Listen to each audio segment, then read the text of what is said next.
Learning मंत्रा के online पाठशाला में आप लोगों का एक बार फिर बहुत बहुत स्वागत है। हम लोग अपने ऑनलाइन क्लासेस में आज संपूर्ण राजनीति विज्ञान का अध्ययन प्रारंभ कर चुके हैं और इस संपूर्ण राजनीति विज्ञान के अध्ययन में किसी भी कोर्स के लिए यदि आपको एडमिशन लेना है तो हमारे दिए गए नंबर पर आप कॉल कर सकते हैं या व्हाट्सएप करके संपूर्ण जानकारी को प्राप्त कर सकते हैं। संपूर्ण राजनीति विज्ञान के इस क्रम में हम लोग अपना अध्ययन प्रारंभ किए हैं पाश्चात्य राजनीतिक चिंतक, और आज भी हमारा वीडियो पाश्चात्य राजनीतिक चिंतन पर ही आधारित होगा। पाश्चात्य राजनीति विज्ञान के चिंतकों को अध्ययन की सुविधा के अनुसार 3 भागों में डिवाइड किया गया। यूनानी राजनीतिक चिंतक जिसमें प्लेटो और अरस्तु आते हैं, मध्यकालीन राजनीतिक चिंतक और आधुनिक राजनीतिक चिंतक। मध्यकालीन राजनीतिक चिंतक का अध्ययन आज हम लोगों के क्लास का टॉपिक है। इस बात को हम लोग शुरू करें, आपको एक बात समझने की आवश्यकता यहाँ पर है, क्योंकि जब तक इस बात को आप समझ नहीं जाते हैं तब तक आप यह नहीं समझ पाएंगे कि मध्यकालीन राजनीतिक चिंतकों के द्वारा किस विषय पर अपने विचार का प्रतिपादन किया गया है।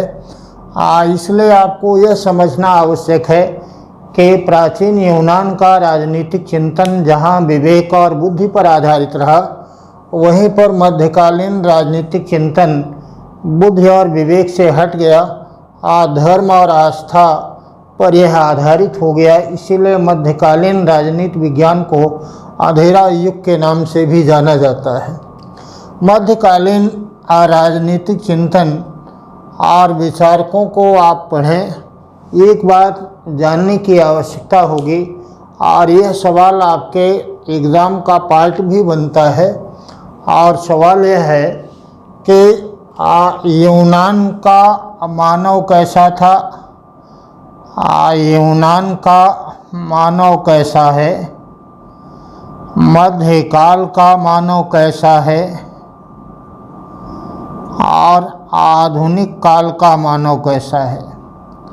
अगर इस बात को आप समझ जाएं तो बहुत सारे राजनीति विज्ञान के निष्कर्ष को आप आसानी से लगा सकते हैं। यूनान का मानव मूलतः एक सामाजिक प्राणी था।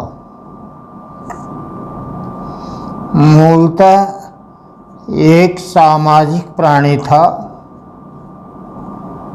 यह मूलतः एक सामाजिक प्राणी था, जबकि मध्यकाल का मनुष्य एक पापी प्राणी था। पापी प्राणी था, जबकि आधुनिक काल का मनुष्य एक स्वार्थी प्राणी है। इस बात से अगर मानव के स्वभाव का यह बात आपको मालूम हो जाए तो तत्कालीन राजनीतिक चिंतन के विषय में एक सामान्य रूपरेखा आपके द्वारा तैयार किया जा सकता है। अगर यूनान में इस बात को कहा गया कि मनुष्य एक सामाजिक प्राणी है, तो इसका अर्थ है कि सामंजस्य और एकता की आवश्यकता यूनान के राजनीतिक दर्शन की मुख्य विशेषता होगी, और जो लोग इसकी बात करते हैं और राज्य और समाज को बड़ा मानते हैं उनको आदर्शवाद कहते हैं। प्लेटो और अरस्तु का चिंतन इसी बिंदु पर आधारित रहा। मनुष्य एक पापी प्राणी है। आप समझ रहे होंगे कि पाप की बात कहाँ होती है? धर्म में। पाप और पुण्य धर्म का मूल विषय होता है और उसी के द्वारा इसकी बात की जाती है। इसलिए मनुष्य एक पापी प्राणी है और इस पाप से मुक्ति के लिए आवश्यकता होगी राज्य की या किसी धार्मिक गुरु, पादरी, चर्च और पुरोहित की। यह विषय ही मध्यकालीन राजनीति विज्ञान का मुख्य विषय बनता है। आधुनिक काल का मनुष्य स्वभाव से एक स्वार्थी प्राणी है। स्वार्थी का अर्थ होता है कि ऐसा व्यक्ति पूंजीवाद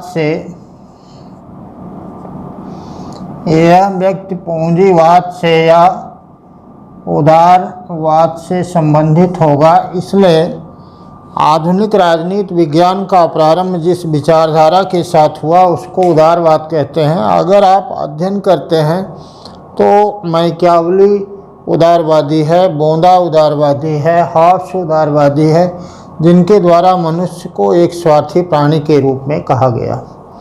बहरहाल हम लोगों को आज मध्यकालीन राजनीतिक चिंतन का अध्ययन करना है और मध्यकालीन राजनीतिक चिंतन का अध्ययन करें आपको एक बात सबसे पहले जान लेना है कि मध्यकालीन राजनीतिक चिंतन का मुख्य विषय वस्तु क्या रहा। इसका विषय वस्तु है चर्च एवं राज्य के मध्य सत्ता का संघर्ष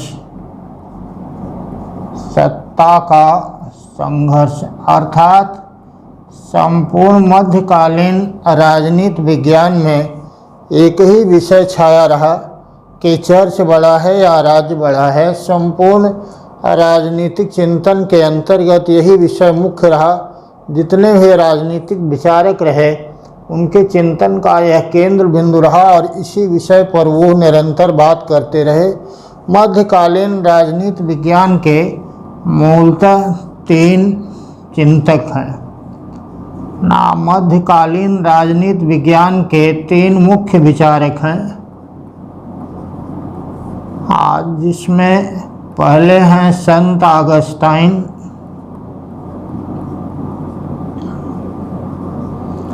दूसरे हैं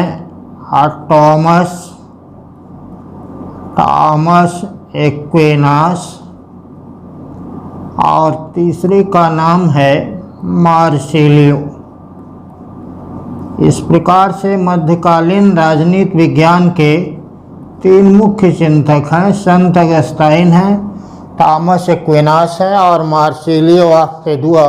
ये 3 विचारक हैं। तीनों विचारकों के द्वारा केवल इसी विषय पर अपने विचार दर्शन का प्रतिपादन किया गया कि चर्च बड़ा है या राज्य बड़ा है, यह बात कहा गया। इस बात को भी कहने से पहले आपको एक बात समझ लेना है कि संपूर्ण मध्यकालीन राजनीति विज्ञान में ईसाईयत धर्म का प्रभाव दिखलाई पड़ता है। इसमें ईसाई धर्म का प्रभाव दिखलाई पड़ता है और सबसे ऊपर यहाँ पर गॉड को माना गया। गॉड के नीचे यहाँ पर पोप या चर्च को माना गया। पोप और चर्च के नीचे यहाँ पर राजा माना गया और राजा के नीचे सामंत एवं जमींदार को माना गया और सबसे नीचे आती है कौन? सामान्य जनता। इसलिए यहाँ पर बात महत्वपूर्ण ये हो गई कि जनता का शोषण राजा के द्वारा भी हो रहा है, जनता का शोषण पोप के द्वारा भी हो रहा है और जनता का शोषण सामंत के द्वारा भी हो रहा है। राजा, पोप और सामंत तीनों शोषण कर रहे हैं। इसलिए मध्यकालीन राजनीति विज्ञान में धार्मिक स्वतंत्रता, समानता लोगों को नहीं प्राप्त थी। धार्मिक स्वतंत्रता प्राप्त नहीं थी क्योंकि धर्म के ऊपर पोप और चर्च का नियंत्रण था। इसको चर्च शाही या पोप शाही कहते हैं। चर्च शाही या पोप शाही कहा गया। इसके कारण व्यक्ति को धार्मिक स्वतंत्रता नहीं थी। दूसरा है यहाँ पर राजशाही का चलन था, इसलिए लोगों को राजनीतिक स्वतंत्रता प्रदान नहीं किया गया था। यहाँ पर राजनीतिक स्वतंत्रता प्रदान नहीं किया गया। और तीसरा है सामंतशाही। सामंतशाही के कारण व्यक्ति को कोई भी आर्थिक स्वतंत्रता प्राप्त नहीं थी।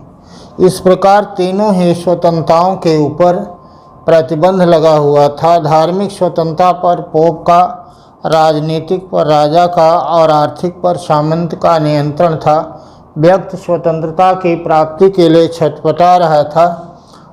इस संपूर्ण परिवेश में ईसाई धर्म के वर्चस्व को स्थापित करने के उद्देश्य से मध्यकालीन राजनीतिक चिंतन का प्रारंभ हुआ। इसलिए यूनान का तर्क और विवेक, इसलिए यूनानी राजनीति विज्ञान का तर्क, विवेक और बुद्धि का लोप हो गया मध्यकाल में। और मध्यकाल में आया केवल क्या, आस्था और विश्वास। आस्था और विश्वास यह विषय बना धर्म का, और धर्म में केवल ईसाई धर्म का। और इसके लिए यहाँ पर एक आता है एडम और ईव की कहानी। एडम और ईव की कहानी आती है, जिसकी चर्चा हम लोग अपने ऑनलाइन क्लास में विस्तृत रूप में करेंगे। यहाँ मध्यकालीन राजनीति विज्ञान का एक ब्रीफ अध्ययन हम लोग कर रहे हैं, इसलिए आपको एक कंसेप्ट को जनरेट करने की यहाँ पर आवश्यकता है कि यूनान का राजनीति विज्ञान जहाँ तर्क और विज्ञान पर, विवेक और बुद्धि पर आधारित रहा, मध्यकाल का राजनीतिक चिंतन वहीं पर आस्था विश्वास पर, यह धर्म का विषय है, ईसाई धर्म का है। इसलिए राजनीतिक चिंतन गौण हो गया, तर्क और विज्ञान समाप्त हो गया, केवल धर्म और आस्था का साम्राज्य रहा। कि आप इस बात को कबूल कर लें कि चर्च और पादरी महत्वपूर्ण होता है, ऐसा प्रचलन रहा। इसी क्रम में आज तीन महत्वपूर्ण राजनीतिक चिंतक है। एक का नाम है संत अगस्टाइन, दूसरे का नाम है थॉमस एक्विनास और तीसरे का नाम है मार्सिलियो। आइए अब हम लोग एक एक चिंतक की मोटी मोटी बातों को आपके समक्ष रखते हैं, जिससे आपको एक आइडिया हो गया होगा कि मध्यकाल का राजनीतिक चिंतन केवल इन्हीं विषयों पर ही आधारित रहेगा और इसी विषय के इर्द गिर्द घूमता रहेगा। इसलिए आपको कोई समस्या इसमें नहीं होना चाहिए। पहला चिंतक आता है जिसका नाम है संत अगस्टाइन। संत अगस्टाइन मध्यकाल का वह राजनीतिक चिंतक है जिसके द्वारा चर्च या पोप को राज्य के ऊपर सर्वोच्चता प्रदान किया गया। राज्य के ऊपर सर्वोच्चता प्रदान किया गया। इनके द्वारा एक पुस्तक का लेखन किया गया जिसको सिटी ऑफ गॉड कहा गया। सिटी ऑफ गॉड के अंतर्गत संत अगस्टाइन के द्वारा एक प्रमुख सिद्धांत का प्रतिपादन किया गया जिसको दो राज्यों का सिद्धांत कहते हैं। और यह दो राज्यों का सिद्धांत मूलतः आधारित है दो तलवारों के सिद्धांत पर। यहाँ तलवार का अर्थ होता है शक्ति या सत्ता। इसका प्रतिपादन मूलतः किया गया था गिलेशियस प्रथम के द्वारा। तलवार का अर्थ होता है शक्ति या सत्ता, जिसके द्वारा बतलाया गया कि एक तलवार चर्च के हाथ में है और दूसरी तलवार राज्य के हाथ में है। चर्च का काम आध्यात्मिक विकास करना और राज्य का काम व्यक्ति का भौतिक विकास करना। दोनों में यदि संघर्ष होगा तो गिलेशियस प्रथम के द्वारा कहा गया कि चर्च की सत्ता जीत जाएगी। इसी को आधार मान करके संत अगस्टाइन के द्वारा भी दो राज्यों का सिद्धांत प्रतिपादित किया गया। एक है शैतान का राज और दूसरा है भगवान का राज। शैतान का राज वह राज है जहाँ पर ईसाई धर्म का पालन नहीं होता है, जबकि भगवान का राज या ईश्वरीय राज वह राज है जहाँ पर ईसाई धर्म का प्रचलन है, ईसाई धर्म का अनुसरण होता है। संत अगस्टाइन के द्वारा इस बात को भी कहा गया कि शैतान के राज्य में स्वार्थ है, केवल अपनेपन का भाव है, जबकि ईश्वरीय राज्य में ना प्रेम पाया जाता है, दया की भावना है, परोपकार है, यहाँ पर मेल मिलाप है, यह शांति है, जबकि शैतान के राज्य में अशांति का प्रचलन है। इसलिए शैतान के राज्य और भगवान के राज्य की तुलना में ईश्वरीय राज्य ना ज़्यादा अच्छा है। इसलिए प्रत्येक व्यक्ति को शैतान के राज से निकलकर के ईश्वरीय राज्य की तरफ जाना चाहिए। संत अगस्टाइन के द्वारा अपने दो राज्य के इस सिद्धांत के माध्यम से चर्च और पोप को राज्य के ऊपर सर्वोच्चता प्रदान करने का प्रयास किया गया। इसके द्वारा कई प्रकार के कानून भी बतलाए गए कि शाश्वत कानून होता है, प्राकृतिक कानून होता है, दैवी कानून होता है, मानवीय कानून होता है। इन सब कानूनों की अलग अलग विशेषता है। इसके द्वारा यह भी कहा गया कि जिस राज्य में न्याय का प्रचलन नहीं होता है, संत अगस्टाइन का एक महत्वपूर्ण कथन है कि जिस राज्य में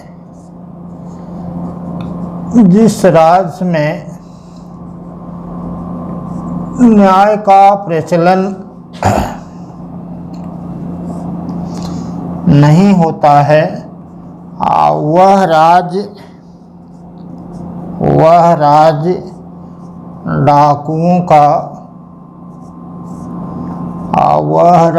डाकुओं का झुंड बन जाता है। आपको आया कि यह बात किसने कहा है? यह बात कहा है संत अगस्टाइन के द्वारा। तो इस प्रकार से पहला चिंतक संत अगस्टाइन है और संत अगस्टाइन के द्वारा आपने राजनीतिक चिंतन में चर्च और राज्य के मध्य सत्ता संघर्ष के विषय में चर्च और पोप को सर्वोच्चता प्रदान कर दिया, दो राज्यों का सिद्धांत का प्रतिपादन किया और सिटी ऑफ गॉड नामक पुस्तक का लेखन किया। संत अगस्टाइन के बाद एक दूसरा चिंतक आता है और दूसरे चिंतक का नाम है टॉमस एक्विनास। दूसरे चिंतक का नाम है टॉमस एक्विनास। टॉमस एक्विनास को मध्यकाल का अरस्तु कहा जाता है। ये मध्यकाल का अरस्तु है। मध्यकाल के अरस्तु कहने का अर्थ है अरस्तु के द्वारा प्रतिपादित विवेकवादी दर्शन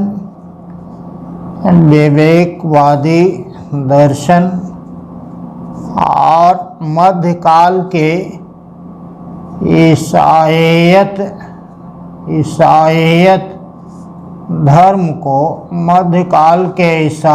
धर्म को मिलाने का इनके द्वारा काम किया गया। इसलिए इनको टॉमस एक्विनास को मध्यकाल का अरस्तु कहा जाता है कि इनमें जहां आवश्यकता है तर्क और विवेक बुद्धि का भी प्रयोग किया गया है, लेकिन ऐसा करने के बाद भी ईसाई धर्म को उनके ऊपर वर्चस्व प्रदान कर दिया गया। उदाहरण के रूप में टॉमस एक्विनास ने अरस्तु के इस बात में अंतर स्थापित कर दिया। अरस्तु का प्रसिद्ध कथन है कि मनुष्य के जीवन का उद्देश्य सद्जीवन की प्राप्ति है और इस सद्जीवन की प्राप्ति कराने का कार्य किसका होता है? राज्य का। सद्जीवन के अंतर्गत नैतिक जीवन और भौतिक जीवन दोनों को सम्मिलित किया अरस्तु ने। अगर बात की जाए तो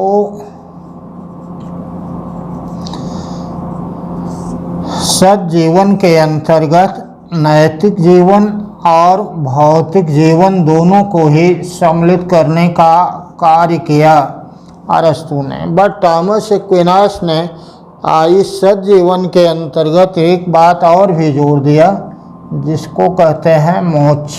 कहा कि व्यक्ति का सबसे उत्तम उद्देश्य क्या है? मोक्ष की प्राप्ति, जो कि सज्जीवन के अंतर्गत नहीं आता, यह केवल आध्यात्मिक से आता है।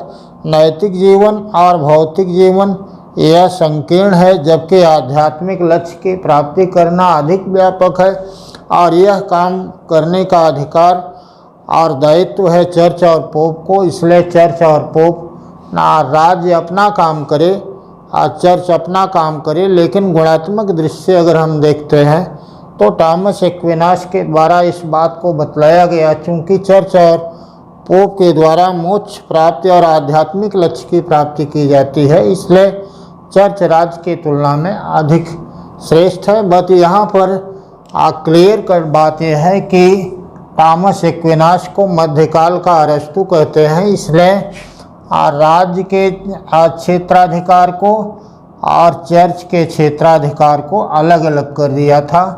राज्य का कार्य व्यक्ति की भौतिक उन्नति करना है, जबकि चर्च का कार्य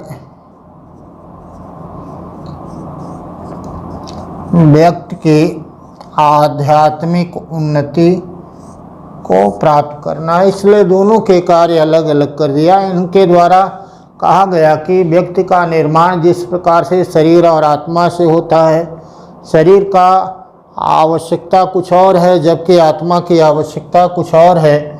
आत्मा की आवश्यकता को राज्य के द्वारा पूरा नहीं किया जा सकता, आत्मा की आवश्यकता को केवल चर्च पूरा कर सकता है। ये बहुत विस्तृत रूप में इसका अध्ययन हम लोग करेंगे टॉमस एक्विनास के। और टॉमस एक्विनास के द्वारा एक किताब का लेखन किया गया, जिसको सुम्मा थियोलॉजिका कहा गया। थियोलॉजिका कहा गया, सुम्मा थियोलॉजिका कहते हैं। इनके द्वारा इस किताब का लेखन किया गया। इस प्रकार से संत अगस्टाइन ने मध्यकाल में चर्च को राज्य के ऊपर श्रेष्ठता प्रदान किया। टॉमस एक्विनास ने राज्य को भौतिक जीवन तक सीमित किया और आध्यात्मिक जीवन में चर्च को बतलाया। यद्यपि इसके साथ साथ टॉमस एक्विनास ने भले ही क्षेत्राधिकार का अलगाव कर दिया हो, लेकिन अंततः राज्य के ऊपर चर्च की सर्वोच्चता को किसी न किसी रूप में स्वीकार कर लेते हैं। मध्यकाल का एक अंतिम चिंतक है जिसका नाम है मार्सिलियो। मध्यकाल का एक अंतिम चिंतक है जिसका नाम है मार्सिलियो। मार्सिलियो ने चर्च और राज्य में चर्च के ऊपर राज्य को सर्वोच्चता प्रदान किया। इनके द्वारा राज्य को सर्वोच्चता प्रदान की गई। किसके ऊपर? चर्च के ऊपर। चर्च के ऊपर राज्य को सर्वोच्चता प्रदान की गई। डिफेंसर ऑफ एसिस, डिफेंसर ऑफ एसिस तथा डिफेंसर ऑफ माइनर, डिफेंसर ऑफ माइनर, इनके द्वारा लिखी गई महत्वपूर्ण पुस्तक है। मार्सिलियो के द्वारा 2 किताबों का लेखन किया गया, डिफेंसर ऑफ एसिस और डिफेंसर ऑफ माइनर। मार्सिलियो ने राज्य को सर्वोच्च माना। इनके द्वारा आपने इस बात को समझाने के लिए कहा गया कि राज्य एक सजीव प्राणी है। राज्य एक सजीव प्राणी है। यह मूलतः राज्य की प्रकृति का स्वाभाविक